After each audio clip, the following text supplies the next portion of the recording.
올해는 벌써 제가 인생책을 찾아버린 것 같아가지고 혹시 보고 계신가요? 진짜 후회하실 거예요. 정말 살면서 꼭 한번 읽어봐야 될 책이라고 감히 역시 너무 이 작가 진짜 최고다라고 생각을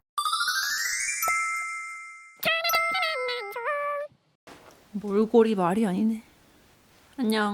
안녕하세요 여러분, 친구들, 동생들, 언니 오빠들. 오늘도 책 추천 치치치로 돌아온 만만송이입니다.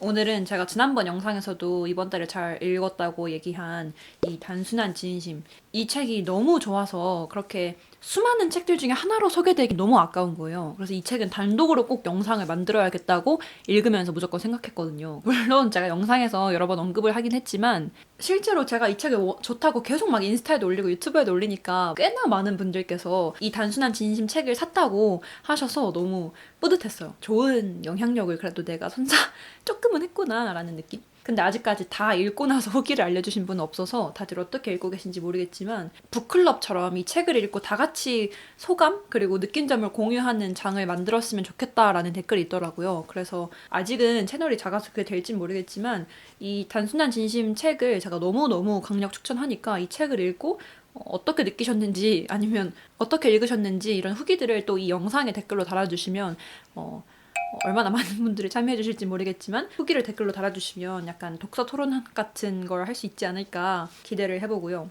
아무튼 이 단순한 진심이라는 책은 책 많이 읽으시는 분들 인스타를 팔로우하고 있는데 그중에 아직도 누군지 모르겠는데 기억이 안 나는데 어떤 한 분이 제 인생책은 이거예요 라고 해서 누군가의 인생책이면 정말 베스트라는 거잖아요. 분명히 그럼 나한테도 울림이 있지 않을까 싶어서 그냥 아무 생각 없이 샀는데 너무 좋았던 진짜 저의 인생책이 되어버린 책이고요. 이 책은 지난 영상에서도 언급을 많이 했으니까 정말 오늘은 간략하게 소개를 해드릴게요. 그러니까 이 책의 메인 테마는 입양 가족에 대한 이야기인데 저도 관심이 없는 분야의 책은 잘 안 읽어요. 예를 들면 저도 김혼비 작가의 책을 너무 읽고 싶었는데 이 작가의 대표작이 여자 축구에 관련된 얘기라고 해서 근데 아무리 이 작가를 내가 알고 싶어도 여자 축구는 관심 없는데 해서 다른 책을 골랐던 경험이 있거든요.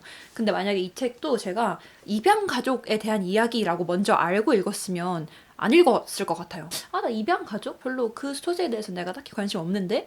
뭔가 재미없을 것 같은데? 라고 안 읽었을 것 같은데 저는 이 책에 대한 아무런 정보도 없이 읽었는데 혹시 이 책을 주저하시는 분들이 입양 가족에 대한 얘기는 난 별로 궁금하지 않아 라고 해서 구매하지 않으시면 진짜 후회하실 거예요. 진짜 이 책은 꼭 읽어보셔야 됩니다. 입양 가족과 재회 스토리 그리고 그 가족들의 얽힌 이야기가 핵심 소재이긴 한데요. 나도 모르는 이 책 속에 엄마를 만난 느낌? 뭔가 되게 따뜻한 보호자가 생긴 느낌이 들었어요. 이 작가분이 실제로 글을 너무 잘 쓰시기 때문에 되게 몰입하면서 읽을 수 있었고 지난 영상에서 말씀드렸던 것처럼 형용사를 정말 잘 쓰시는 분이어서 문장을 읽을 때 이 스토리에 있는 모든 게 상상이 잘 되더라고요. 진짜 이 책은 진짜 제가 과장 조금 해서 울컥할 만한 포인트가 많았던 책이에요. 그만큼 글을 너무 잘 쓰시고 제가 물론 책 읽는 거 좋아하지만 처음으로 밥 먹고 나서도 빨리 침대에 앉아서 막 책 읽고 뭐 공부 다 끝내고 나서도 빨리 침대에 앉아서 이 책 읽고 싶어서 빨리 끝내고 막 그랬거든요. 거두절미하고 이 책에서 여러분들께 꼭 소개해드리고 싶은 구절들 몇 가지를 읽어드릴게요. 북다트를 너무 많이 꽂아놔가지고 이 중에서 몇 개만 읽어드려야 될 것 같아요. 주인공이 자기 이름을 정문주라고 알고 있는데 알고 보니까 고아원에서 옛날에 어렸을 때는 박에스더라는 이름으로 불렸대요. 근데 그걸 처음 알게 된 순간에 본인의 감정을 설명하는 부분에서 정문주보다 박에스더라는 이름 안에서 거주한 기간이 더 길었는데도 그 이름에는 애정도 집착도 갖지 않았던 건 고아원 생활에서는 내 고유한 경험이랄 게 거의 없었기 때문일 것이다. 비슷비슷한 이름들, 정해져 있는 시간표, 다른 고아들과 똑같은 분량으로 공유했던 결핍감과 불안감, 베로니카 수녀를 비롯해 여러 어른들의 평균적이고도 관습적인 애정, 그리고 때가 되면 해외로 입양되어 떠나는 아이들의 빈자리가 또 다른 아이들로 채워지는 무심한 반복이 내 감각을 무디게 했던 것이다. 짧은 네 문장 이 안에 정문주라는 이 주인공이 어렸을 때 해외로 입양 가게 되면서 그동안 어떤 삶을 살고 어떤 감정의 변화를 겪었는지 너무 상상이 잘 되는 거예요. 이 고아원이라는 공간이 있어서 다행이긴 하지만 거기서 일정 시간이 되면 아이들이 오고 또 떠나고 그리고 또 되게 정해져 있는 시간표에 맞춰서 규율에 맞게 딱딱 이렇게 살아가고 어렸을 때부터 수녀님이 고아원에서 돌봐주시긴 하지만 정말 친엄마가 1대1로 돌봐주는 거랑은 다를 수밖에 없기 때문에 그런 걸 느끼면서 어떻게 주인공이 감정이 좀 메마르고 좀 차가워지게 됐는지 이런 감정의 변화를 이 짧은 네 문장 안에 읽을 수 있어서 너무 좋았던 문장이고, 개인적으로 이런 문장들을 읽으면서 처음으로 입양아 그리고 고아원 이런 거에 대해서 생각해 볼 수 있어서 또 좋았던 것 같아요. 이 주인공이 친가족을 찾기 위해서 한국에 와서 아마 그 친가족을 만날 수 있다, 내일 만날 수 있을 거예요 라고 약속을 잡는 부분인 것 같아요. 거기서 있잖아요, 왜 사진에 접힌 부분 같은 거 펴본 뒤에야 전체 숏이 중요한 일부였다는 걸 알게 되는 내일 만남이 그런 과정일 수도 있을 거예요 라고 얘기를 합니다. 이 부분은 그냥 제가 작가가 이 상황을 묘사한 방식이 너무 마음에 들어서 밑줄 쳐놨어요. 사진에 접힌 부분 같은 거 펴본 뒤에야 전체 중에서 중요한 부분이었다는 걸 알게 되는 이라는 말이 어떻게 이 사진에 접힌 모서리에 비유를 할 수 있을지 이 작가의 표현력을 너무 감탄했던 부분인데요. 이 책에서는 이 주인공이 친가족을 만나는 부분이 사진에 접힌 부분으로 비유가 됐지만, 이런 거 말고도 제 인생에서 되게 수많은 갈림길에서 선택의 기회들이 있는데, 그럴 때마다 내가 지금 무슨 선택을 하는지에 따라서 나중에 전체적으로 봤을 때 되게 중요한 부분에 한 접힌 모서리여서 내가 못 본 부분일 수도 있잖아요. 큰 흐름에서 봤을 때는 사진에 접힌 부분처럼 중요한 부분일 수 있다라는 생각을 하게 돼서 개인적으로 좋았던 문장이고요. 그리고 너무 좋은 문장들이 너무 많은데 이건 전체적인 흐름을 알아야지 더 와닿는 문장이어가지고 이렇게 달락달락 끊어 읽으면 크게 안 와닿을 수도 있어요. 친엄마와 같은 존재를 만나게 됐을 때 그 여성을 묘사한 부분인데요. 105kg로 태어났지만 스테파니로 살아온 나와 넘버원 닮은 여자. 우리의 닮은 구석은 눈매나 입매만은 아닐 터였다. 삶의 어느 장면에서 우리는 같은 자세로, 같은 표정으로, 같은 생각을 하며 투명한 벽 앞에 서 있곤 했을 것이다. 얼굴의 일부가 아니라 생애에 접힌 모서리가 절박하게 닮은 사람들. 나는 그렇게 생각했다.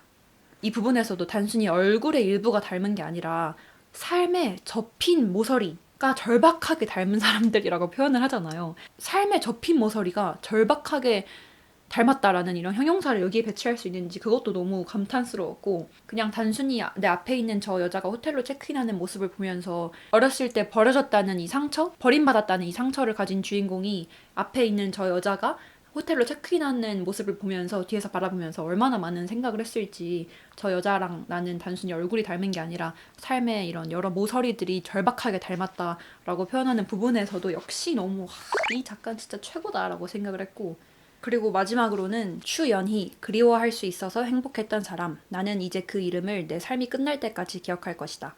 그 이름을 망각하지 않는 것. 그것은 우주를 키우는 일과 함께 내가 이 세계 앞에서 지켜야 하는 예의가 되리라. 연희가 죽었다. 그녀는 암흑으로 돌아갔다. 주인공에게 되게 큰 존재인 어떤 여성이 돌아가세요. 이제 그 일련의 과정을 모두 다 살펴보고 죽음을 받아들일 수밖에 없던 이 주인공이 이 추연희라는 사람을 어떻게 기억할 건지, 그 이름을 망각하지 않는 것, 그 이름을 잊어버리지 않는 게 내가 이 세계한테 지켜야 하는 예의라고 표현하는 부분에서는 그냥 뭔가 돌아가신 저희 외할머니도 생각이 많이 나고 그냥 그랬어요. 제가 지금은 이렇게 좋은 구절들을 몇 개 읽어드렸는데 이렇게 대목대목으로만 봐도 너무 좋은 책이지만 이 책은 정말 전체 그 큰 흐름을 알아야 더 감동적이고 더 와닿는 책이라서 저도 알라딘 중고서점에서 5,000원 싸게 구입했거든요. 그래서 여러분들이 좀 꼭 한번 트름이 나오네.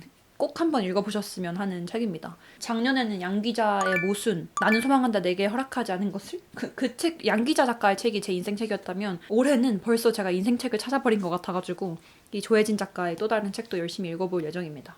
이 책을 읽고 독서라는 게 참 저에게 간접적인 경험을 많이 제공을 하잖아요. 이 책을 읽고 처음으로 입양 가족, 어렸을 때부터 해외로 입양이 돼서 그 어떤 가족과도 진짜 친밀한 감정을 느끼지 못했던 그런 한 여성의 삶을 보면서 다시 태어나지 않는 이상 제가 절대 할 수 없는 경험들을 이 책을 통해서 간접 경험을 했는데, 그냥 이 책을 읽고 나서는 그런 생각도 들었어요. 이 주인공이 실제 인물이라고 가정을 했을 때 내가 이 사람과 직접 만났을 때 정말 어렸을 때부터 어떤 인생을 살았어요 라고 깊게 얘기하지 않는 이상 스쳐 지나가는 인연일 땐 절대 모를 이 사람만에 가진 고유한 이야기잖아요. 그래서 이 책을 읽고 나서 살면서 정말 마주하는 다양한 사람들, 당장 지금 길거리에 있는 밖에 지나가는 저 사람들 하나하나가 얼마나 많은 이야기를 가지고 있을까, 저 사람들은 어떤 삶의 기쁨과 고통과 상처를 또 안고 살아가고 있을까, 어떻게 해결하고 있을까, 이런 개개인이 가진 스토리가 너무 무궁무진할 것 같은 거예요. 그래서 작가의 말을 보니까 작가 역시 비슷한 생각으로 이 소설을 썼다고 하더라고요. 이 작가도 작가의 말에 보면 어느 날 거리를 걷다가 저를 스쳐가는 수많은 사람들을 보며 저 많은 사람들은 어디에서 왔는지, 어떻게 살아왔고 앞으로는 또 어떤 생을 살게 될지 문득 궁금해졌습니다.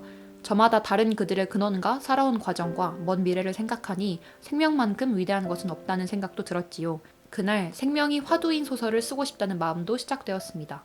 어쩌면 하나의 온전한 우주가 되기도 전에 사라진 사람들을 기억하고 싶어서 이 소설을 쓰기 시작한 것인지도 모르겠습니다.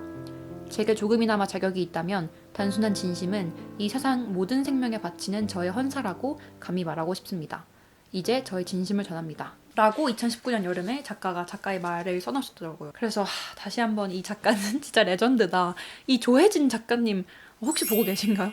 글을 너무 잘 너무 제 스타일이셔가지고 나 언젠가 꼭 한번 뵙고 싶은데 책 추천 관련 영상에서 꽤나 언급을 많이 해서 이번 영상을 마지막으로 정말 마지막으로 여러분들께 꼭 한번 읽어보라고 소개할게요. 혹시 지금 영상을 보시는 분들도 제가 일말의 영향력이라도 있다면 이 책은 정말 살면서 꼭 한번 읽어봐야 될 책이라고 감히 자부를 합니다. 그럼 이제 영상을 마무리하도록 하겠습니다. 말을 많이 했더니 당이 떨어져가지고 안녕.